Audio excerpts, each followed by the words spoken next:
Storytelling is an important part of knowledge management. I think it's an important part of everything. It doesn't matter if you're doing marketing or something else. Even when you're training somebody, I think it's important to have some kind of storytelling in it. Otherwise, after a little while, everybody will get just bored. If you hire somebody, you invest a lot of time on that person. So it's important to understand what is the longevity of that person, why this person wants to choose this role.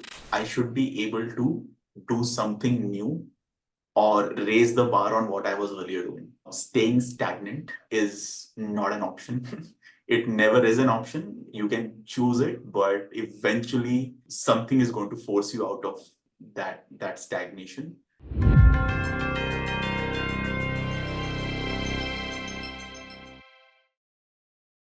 Hello, and a warm welcome to episode 8 of our podcast series, Crafting Your Writing Career Paths and Possibilities, brought to you by the Learner Me team.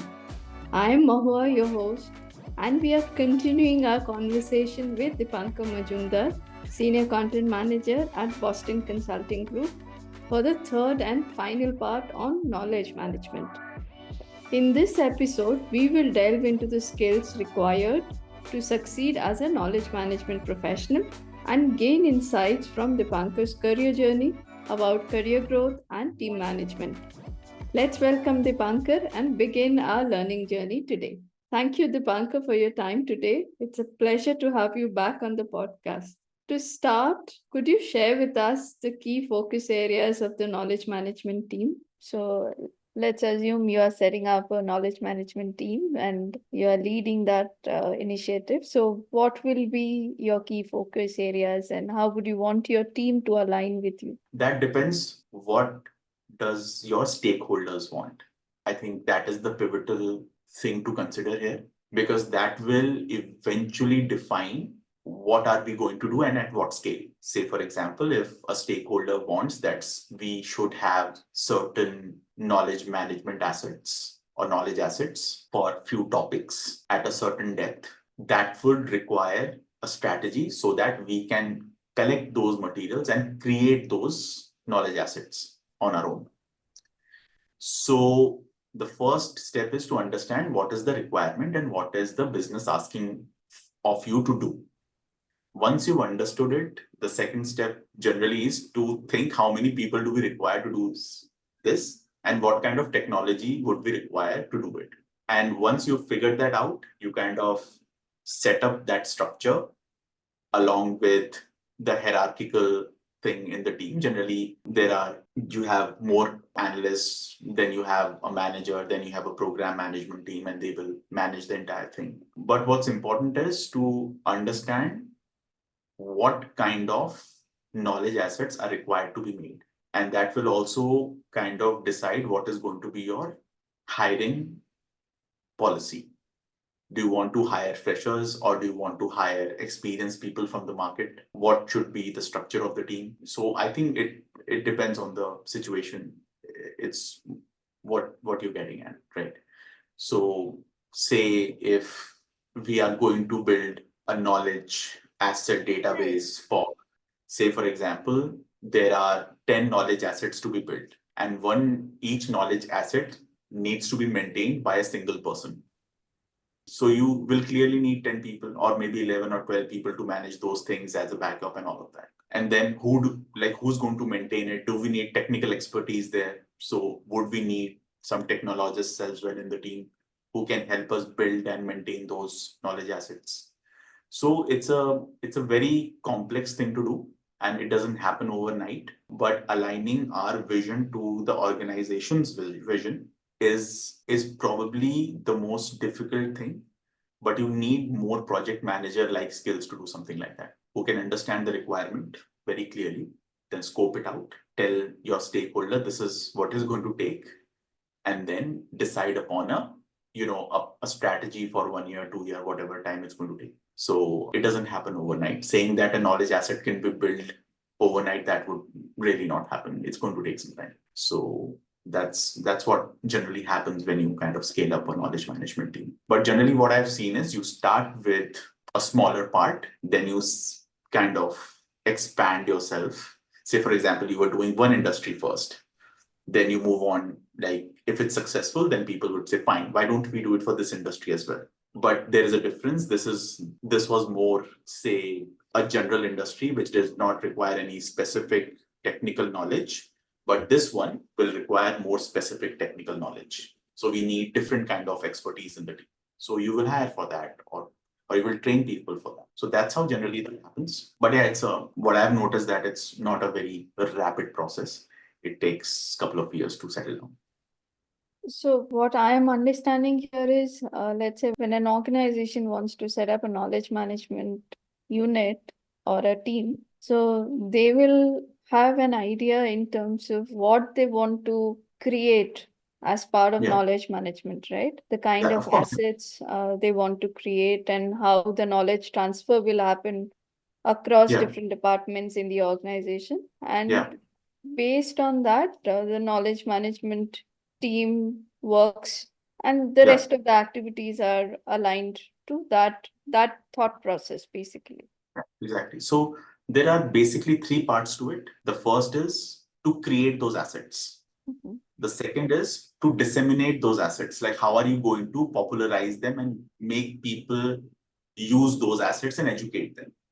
And the third thing is constantly looking at the usage of those assets so that you can improve those assets. These three things have to be properly aligned so that evolution could happen. When you start, generally it's very rudimentary. It's like an MVP. Slowly and steadily, these assets will kind of mature into more mature products that a lot of people are using. Then as it would happen, industry will move on, and it will there will be a need to add certain more features to that product, broaden the horizon, broaden the regions, deepen the topics. All of those things will happen, and those products will then take even better shape.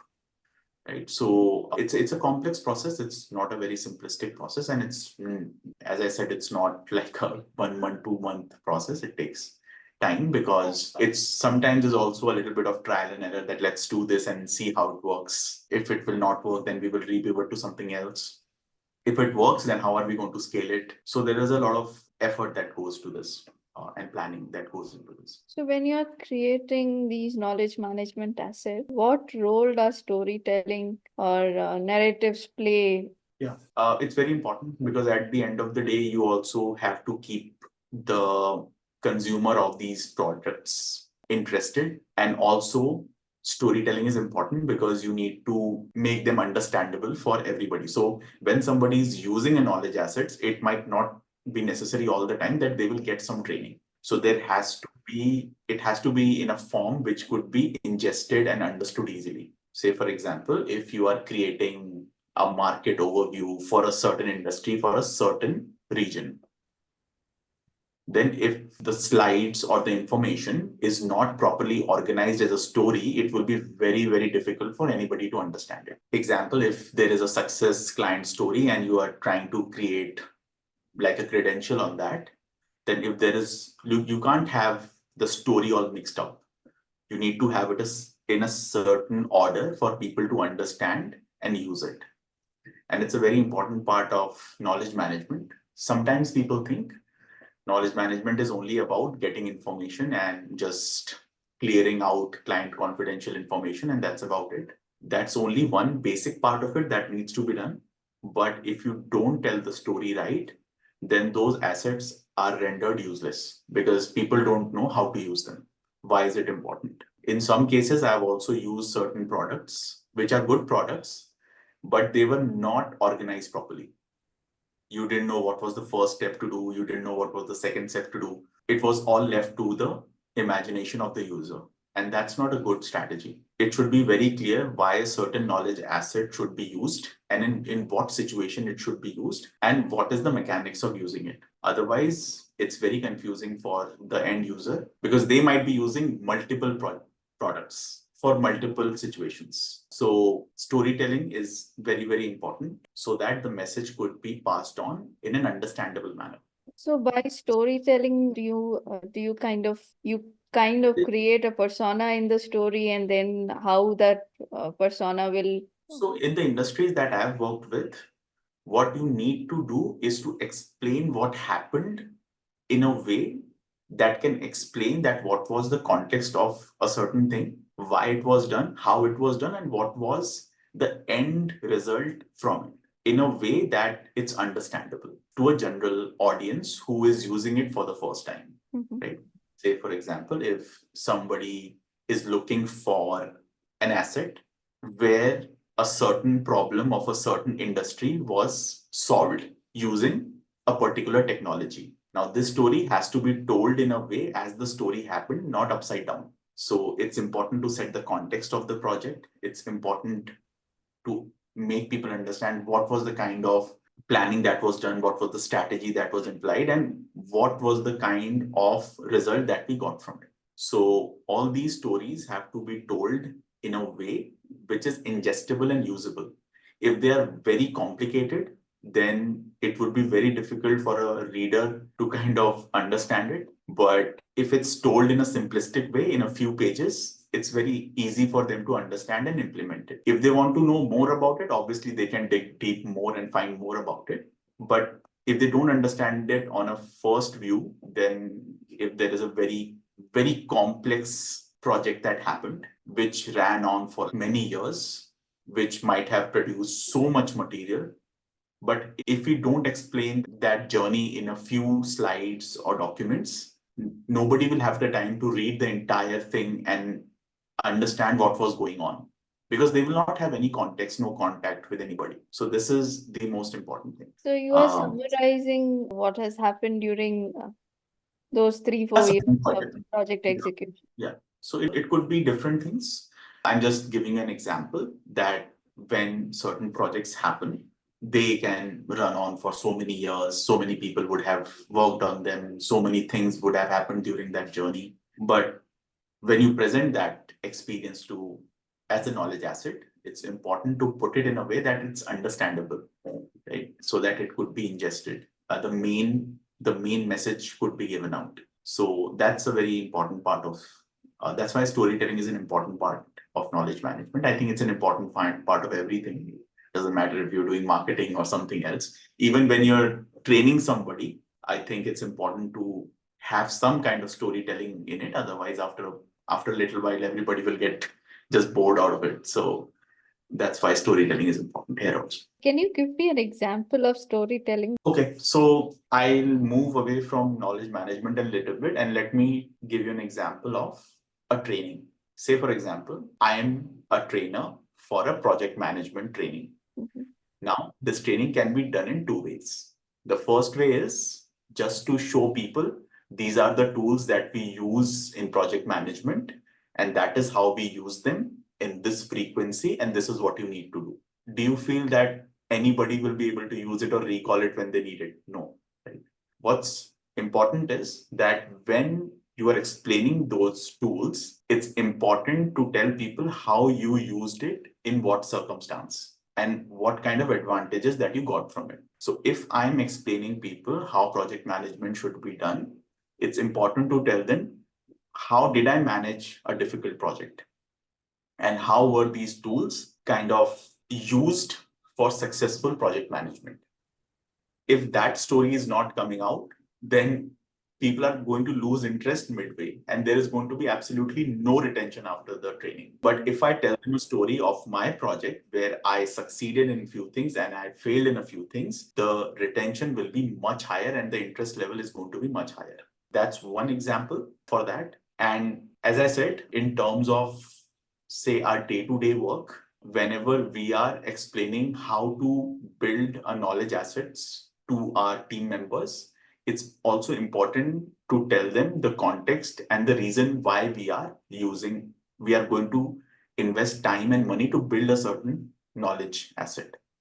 So, for example, if I have to kind of open up a new geography for my knowledge assets, then I need to understand myself first, what is the requirement, and tell my team members, like, this is where we started and this is where this will end. So in between, it's important to be very clear on the story. And unfortunately, I cannot give a more specific example.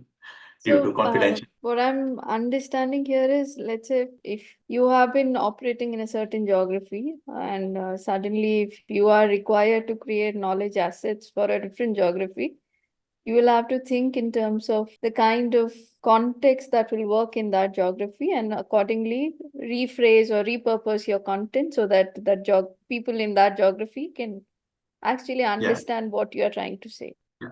Another thing is, say, in a training, in a lot of trainings, you will see that people are doing role plays these days. Mm-hmm. That is the reason why, because they want to tell a story, right? Sometimes you are training people on how to manage office conflicts, Mm-hmm. and people will generally show you like a little skit where they have managed this. So this is all a part of storytelling. Storytelling is important because it helps in retention and explaining that concept in a practical way. That's why storytelling is important, and it can be used in so many contexts, right? So in knowledge management, storytelling means that you organize the information in such a way that it doesn't feel disjointed. There has to be a start, there will be a middle, and there will be an end. It shouldn't be mixed up. So, for example, if say a client comes to a consulting firm and they are asking for a certain solution, so there is a story there, right? That's the problem that a client had. They come to a consulting firm, ask for a solution. The consulting firm will then scope out the problem, give them a solution, and that's a value that is created through it. So that's the entire story, but you can't jumble it up. So you have to kind of organize it in a certain way, briefly, that people can actually understand. Mm-hmm. That's what generally happens in knowledge. So, how do you measure effectiveness of the activities or the knowledge management efforts that you are taking in an organization? First is you ask the stakeholders, how is it going?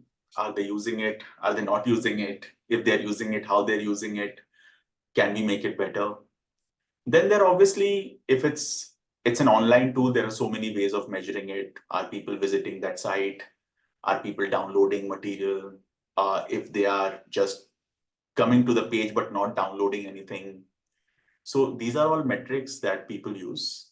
And then some surveys are also run to, understand in detail. Sometimes people don't want to be very, very transparent on their feedback when they are saying something. But if you ask them via survey, I think people are more candid and give you more clear feedback on what it is. So you can ask straight away, you can have online measuring tools, you can also do surveys and understand like how has the performance been. So but it's a continuous process. You can't stop thinking that a product is doing well today. Will it do well after 6 months? It's not necessary. It might not. So can happen. And so, you must be reviewing documents created by others. So, Yeah. how do you determine that a document created by someone meets to the required standards or not? What are your criteria for evaluation? Generally, every organization has some set standards, right? Every organization has a certain template that everybody is following. So the format has to be as per the prescribed format that a certain company has. That's the easy part. The second thing is that are we protecting everybody's intellectual property properly? It can be the client's intellectual property, it can be the firm's intellectual property. And the third thing is, if what view I take is, if I have not looked at this document before, am I able to understand it? And it should look logically viable document, right? Sometimes documents are great, but they are very complicated, so it's better to simplify them. Sometimes documents are oversimplified, more detail is required. So there are so many ways to look at it, but generally these standards are quite, they're very measurable in certain organizations, especially the organizations that I have worked with. So you just have to measure them according to those principles. But generally, what I also look into that the topic that is being explained in this document, if a layman would look at it, will they really kind of understand it? Say we make a primer on how underwriting happens in insurance, right? Or how a certain industry works, or how a certain bank works, or a banking industry works, or a manufacturing industry works. Would anybody who comes new to the organization, who is trying to understand that industry, will they be able to understand what's there in the document? Is it simple enough for them? And then there are documents which are for more complex reasons. Obviously, you look at them differently. Then you look into for more depth, more understanding, more explanation on the topic. So different documents and different lenses, but they are very standardized across these industries. Are there any obstacles that you may have seen in your journey people face while implementing knowledge management initiatives? Yeah, there are. The first obstacle that I have seen is that sometimes you don't get enough clarification on what is a good quality and what is not a good quality, right? That's one obstacle, that sometimes it's not, because it's not mathematics all the time. So it's not, a mathematical calculation on, okay, this is good and this is bad. So sometimes it is left to imagination that, what's a good quality asset and what's not a good quality asset. And the second obstacle I've seen is that since generally knowledge management is not a client facing role, so sometimes progress can be a little slower in time, terms of like it takes more time to develop products, and during that time, slowly and steadily, even it kind of loses its value over time and all of that. So these kind of obstacles happen. But to be honest, the obstacles generally are on the skill side, because if your skill is not up to the mark, and you have still not matured as a knowledge management professional, then it's obviously difficult. The other recent obstacle that I've seen is that people are good with their topics, but they are still to learn a lot on technology and how to integrate those two things. So this is again an obstacle sometimes. But other than that, I really don't think there is any major obstacle. But yeah, it could be a little slower than sometimes people think. Okay. Yeah, because maybe you won't get the kind of push Yeah. about a Yes. deadline to be met and all that. There are deadlines, but what I'm trying to say is sometimes you would say, fine, let's do this.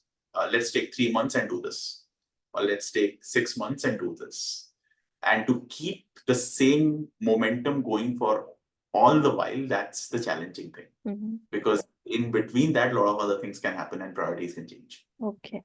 So now coming on to the hiring aspects, if you are looking at candidates at different levels of their career, fresher, mid-level, seniors, so what kind of skills would you look for? What kind of attitude would you look for in candidates? So I have generally hired for freshers, or people who are experienced by 3, 4, 5 years, or people who are in the mid level like myself. For starters, obviously, people who are freshers, the most important thing for them is to understand what the role really is.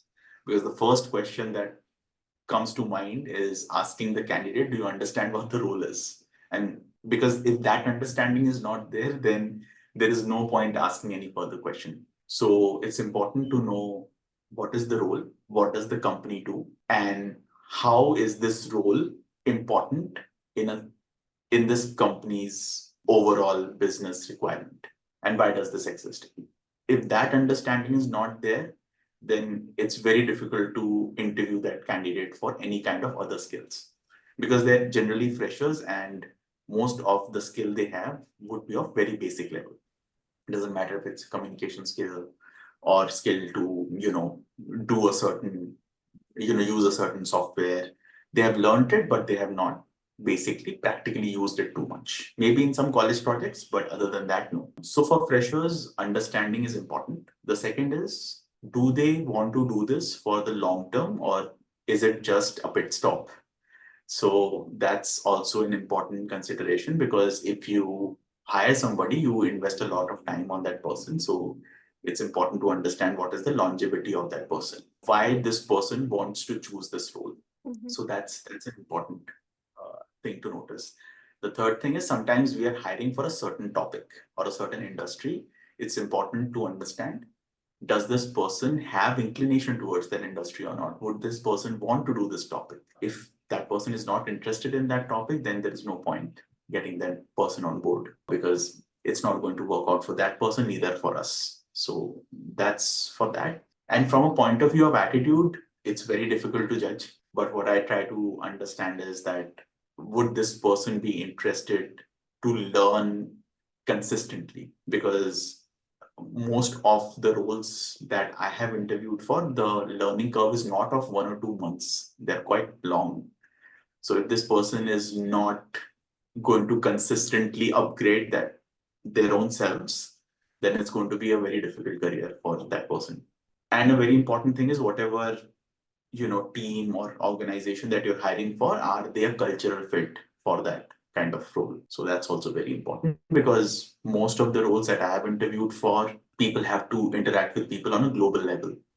So if you don't have those skills, then it's a very difficult thing to achieve in the short term. It takes a lot of time. So somebody should have at least some basic skills. So that is for freshers. If I'm hiring somebody who's like, say, would be a senior analyst level person, then obviously you look for what they have done in the past 3, 4, 5 years in their past careers, because that is more important.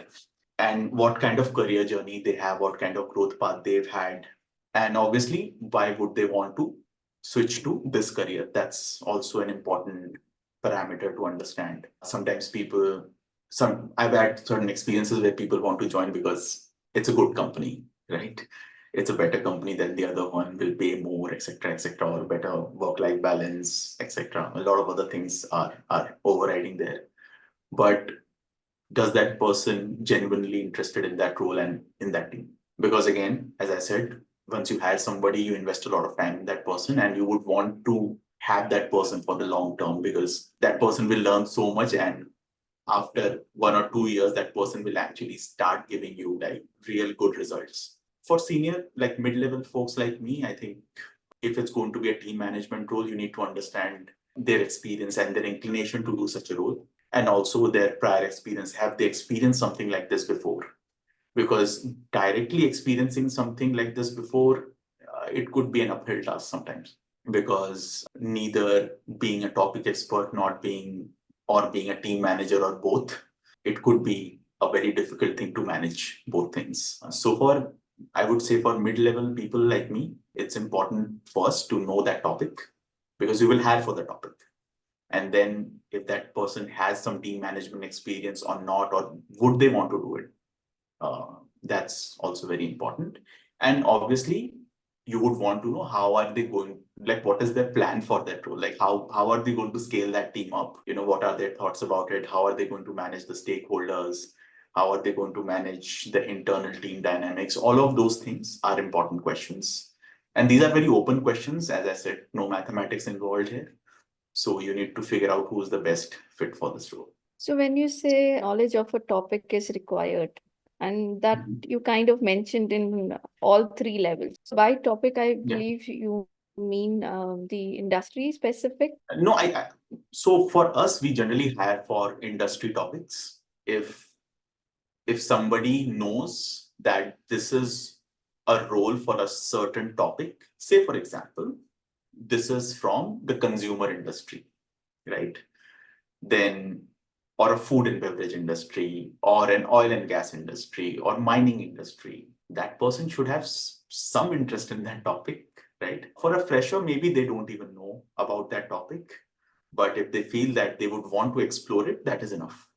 But if we are hiring somebody who's from that industry, that would be more helpful.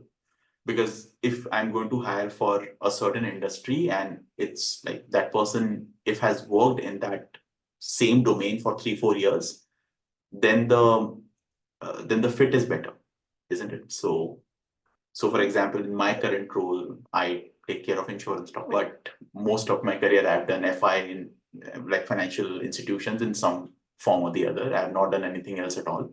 So that's why I chose this role, or the role chose me, whatever is the best. So you also mentioned that freshers may have used certain tools, certain softwares in their college projects, but They're not used to using those tools, but those are kind of required for work. So, can you tell us what are those tools or softwares? There are lots of them. I mean, generally, firstly, I mean, people used to use Excel modeling.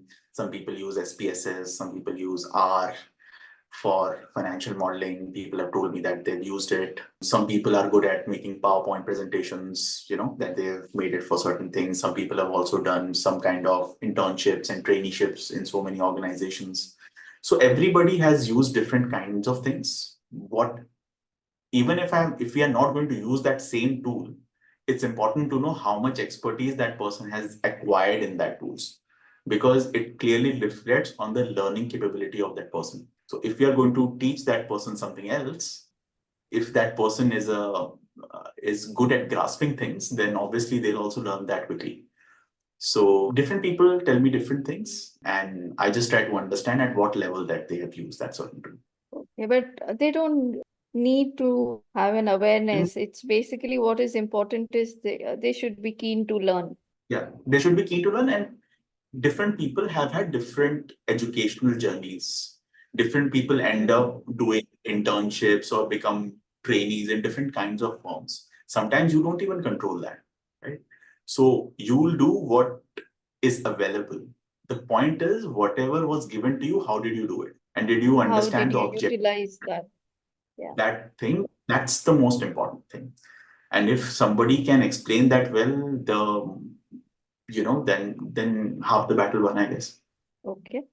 And primarily, if somebody hasn't have a internship or some kind of experience earlier as a fresher, so when they Mhm. come in, it's mostly their interest in that particular domain and an Obviously, to understanding of the role. find an opportunity, Yeah, finding an and opportunity. maybe writing skills to a Yeah, con being able to do storytelling in a way, in yeah, whatever of course. capacity they understand. So storytelling is a very broad term. You can Yeah. also tell story of your own resume, right? That this is how I have progressed so far from my educational career till here, right? So it depends how people express themselves in an interview. Different people do it differently. I have had people who prepared presentations, which is amazing. Some people have, kind of told me their experiences of what they have worked on and how they turned a challenging situation to their advantage. So it depends how they present in that interview, because there is very little time. It's very difficult to take a decision on somebody's caliber just in 30, 40 minutes or an hour, because people can surprise slash shock you all the time. So, but yeah, I mean, there are certain things which are very, very visible, say somebody's communication skills. And by communication skills, I don't mean just command on language and grammar. What I mean is, can people explain what they're doing properly in an organized manner? Because that's what I generally look for. Are I try to speak less and let people speak more, so that they can have enough time to express themselves. But yeah, I do have to explain people the role, the organization, and all of that. And some people are very candid and would say that no, I don't want to do this. But some people want to do this, so that's a given. But a base level preparation for every interview is, at least you need to know properly what that form does. What is the role about? What is this team doing? And what is the role? Why this hiring is really happening? So that's something that can be actually researched very easily, very, very easily. Mhm. So I think these are some basic things, at least for freshers. In the last episode, we focused on your experiences, your challenges. Continuing from that discussion, what helped you grow in your career? For me personally, what's important is learning and expanding my knowledge about topics, both horizontally and vertically. Mhm. Sometimes it's very important to have knowledge about topics that you care about or you want to pursue professionally, but you can't end up having just superficial knowledge. You have to have some depth in your knowledge in order to move towards an expert role in certain things, right? So, say, for example, in knowledge management, you might get a lot of things to prevent the confidential information from going out, but just retain the information that's more general in terms of what the learnings are. But it could be, if you don't have knowledge about that topic, it could be very difficult to tell that story in an effective way. So I think what's helped me is continuous learning and deepening of expertise in whatever I'm doing, plus identifying each year what kind of learnings do I want to delve into and what kind of trainings I want to do, what kind of work that I want to do, what kind of projects I want to do. Every year, I try to do something which I haven't done before, at least one thing that I have really not done before, which helps me grow as a professional. So that is one major thing. And one thing I've noticed that there is no point in just staying put if you are successful in something. I don't believe in neither marinating in success nor failure. It's okay to be successful in one thing, and if you feel that that journey is over, it's over, and you move on to do other things as well. So these are few things that have helped me grow in my career. But yeah, I mean, I also value relationships a lot. I've been in the industry for about 14, 15 years now, and I I have moved from 3, 4 companies before I've come to my current firm that I work for. But I've kept all my relationships intact. Doesn't matter from which company I've come from, and I still have ways to interact and communicate with my friends that I made in the industry and my ex-colleagues. Whoever I do interact with still, and that helps me get to know a lot about what's happening in their companies, their industries, what are they doing to improve performance of their team, and what are they doing as a strategy. So keeping your relationships, keeping your network wider helps you. And I strongly believe that if you have some good relationship building skills with your peers, with your senior colleagues, with your even junior colleagues, it really helps. It does help because then you can think more dialectically on certain situations which you are thinking very straight. So yeah, I mean, these are a few things that I've done, and I really feel that these have helped me along the way to get to progress in my career. So yeah, what you mentioned is really nice if people can do it. Keep in touch with older colleagues Yeah. and seniors, peers, juniors. It definitely helps in Yeah. a lot of ways. So Dipankar, you mentioned that you're not marinated to success or failure, which is excellent. Could you share any example, any particular instance which kind of helped you think differently, change your process of thinking, or change the way you approach any situation? Sure. So there were certain projects that have happened in my career where my performance was not something that even I would have liked to be. And it could have been because of skill gap, because of lack of interest in that project, many other factors. But that has never stopped me into doing and trying something else. I believe that because we are working every day, it's not possible to be successful every day. It's not really going to happen. There are going to be some blips on the radar, and it's common for everybody. So there is no point just thinking about your failures every day and saying that fine, that's not really going to happen, and I can never do this. One example is I do a lot of interviews. I try and contribute to the hiring of my team. So sometimes decisions don't go the way they should be. You end up hiring somebody that you particularly not have hired. But one or two instances does not make me a bad interviewer, neither a bad spotter of talent. That doesn't really happen, right? Net, most people turn out to be really good who come into the foray. Sometimes I have been given additional responsibility to run a team, which was either in very nascent stages or was in some trouble. But that's my role. Once I get them out of there, and once I've stabilized it, my job is not to stay there. My job is to give it to somebody who can scale it up. So say for example, if I have to set up a team, and if my objective is only to set up a team, After a point, I cannot scale it up because I don't have enough time to devote to it. So it doesn't matter if it's the most successful team around, my job is still to leave and give it to somebody who can scale it. That also opens door for me to do something else. That's true. It doesn't matter if it's the best thing in the world that you're doing, the most complex thing in the world you're doing today.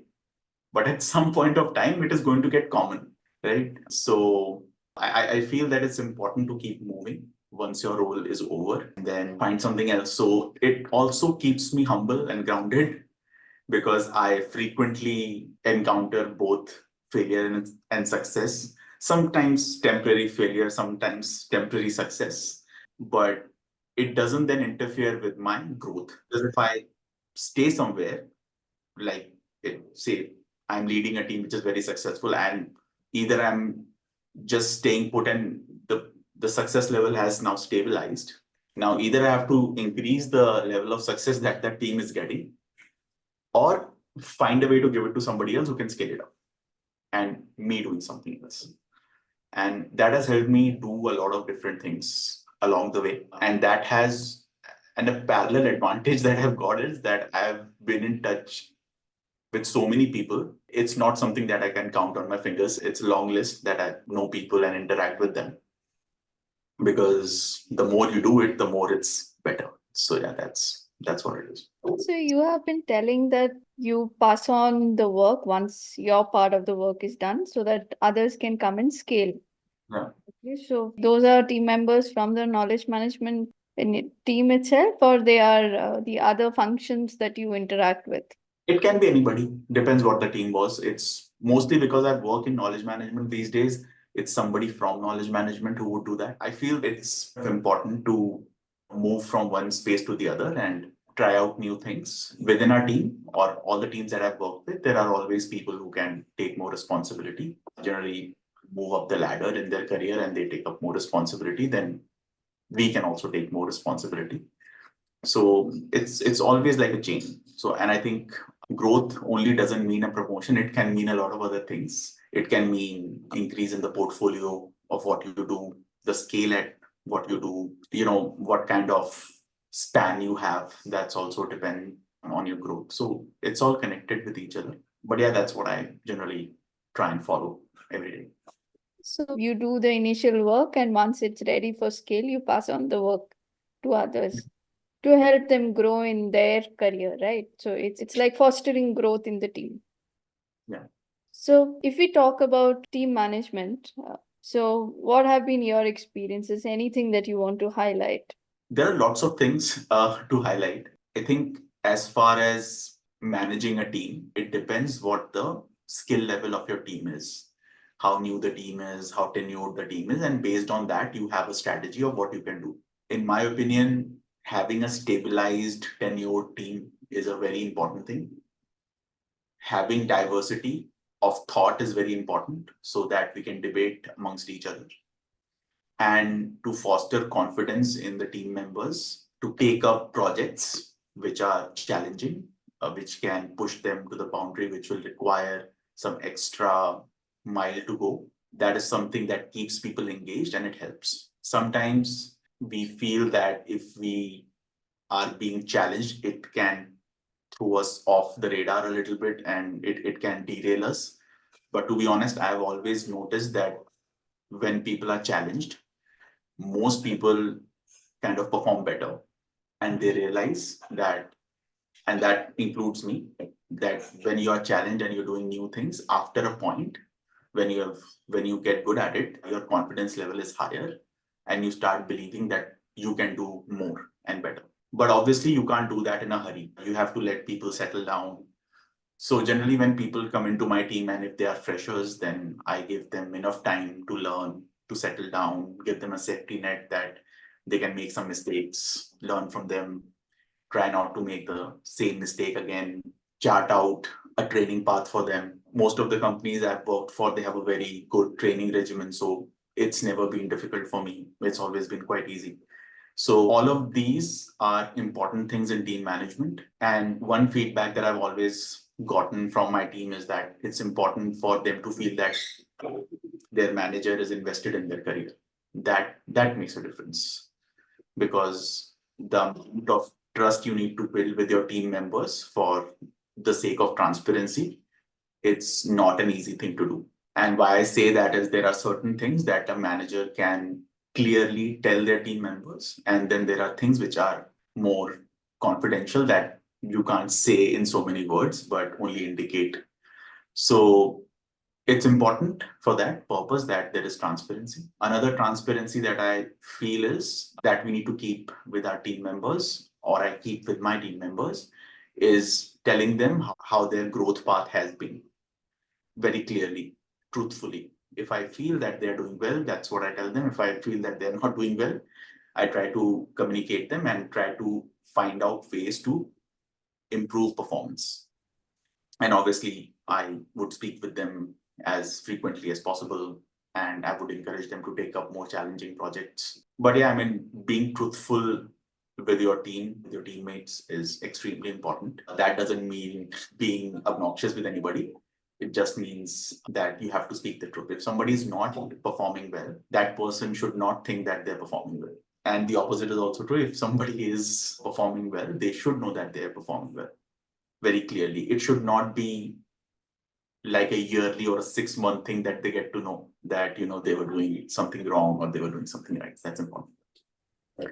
So frequent feedbacks, good or bad.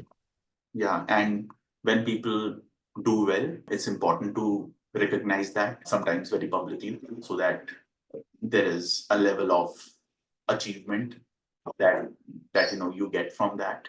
People get to know about your work. Working is important, but also telling people what you're working on and what tangible results you have gained from that.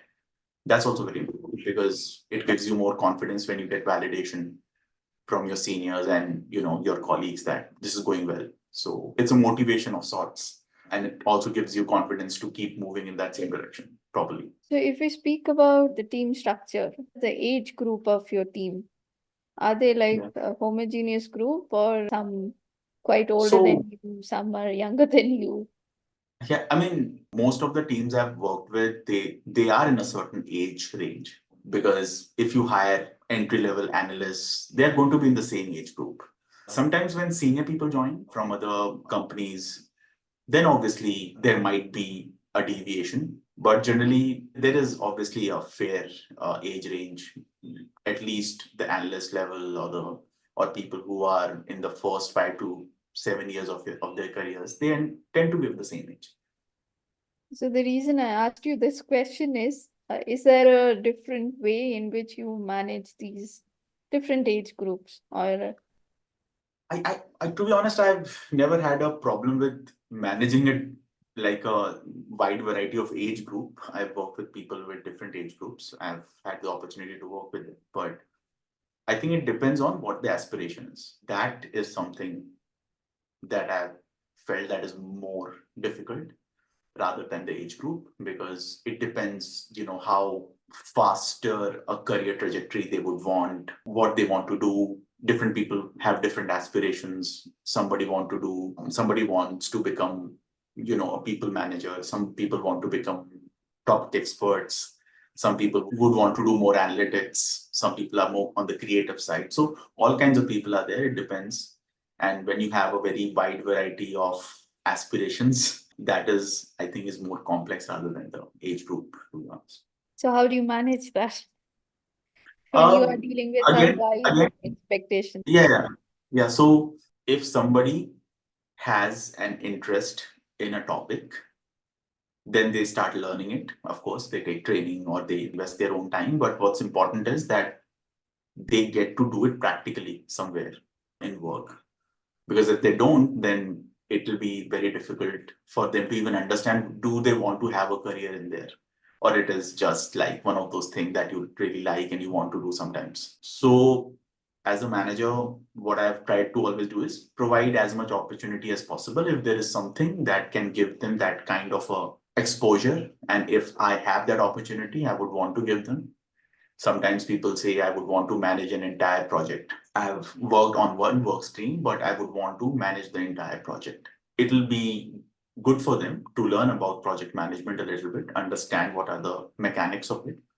and then try with some help earlier, and then slowly and steadily you kind of grow into that role. But you need opportunity, and as a manager, if I can, I try to give them that opportunity. I think that is what everybody requires, not anything else, really. And I think with time, different skills come into the market and you need to upgrade yourself also.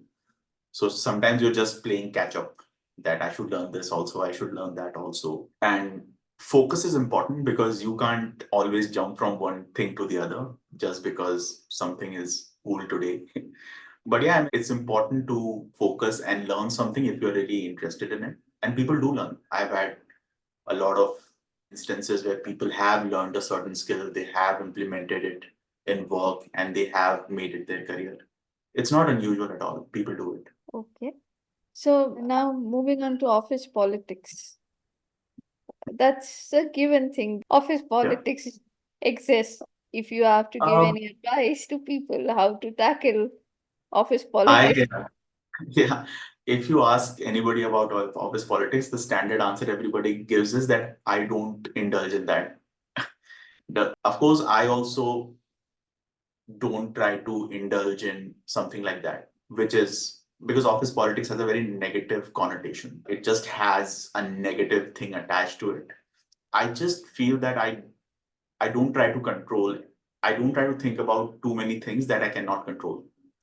There are certain things that are just either not related to me, or certain decisions that are very like way above my pay grade, so I can't really decide on those.